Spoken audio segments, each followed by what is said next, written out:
نحمده ونصلي على رسوله الکریم اما بعد۔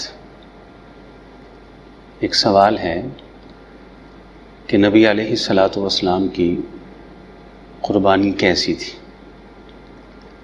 جامع ترمذی کے اندر حدیث موجود ہے، راوی بیان کرتے ہیں کہ رسول اکرم صلی اللہ علیہ وسلم نے قربانی کے اندر ایک مینڈا ذبح کیا، اور اس مینڈے کے سینگ بھی تھے اور اس کا پیٹ سیاہ تھا، اس کی ٹانگوں کا نچلا حصہ وہ بھی سیاہ تھا، اور اس کی آنکھوں کے ارد گرد بھی سیاہی تھی۔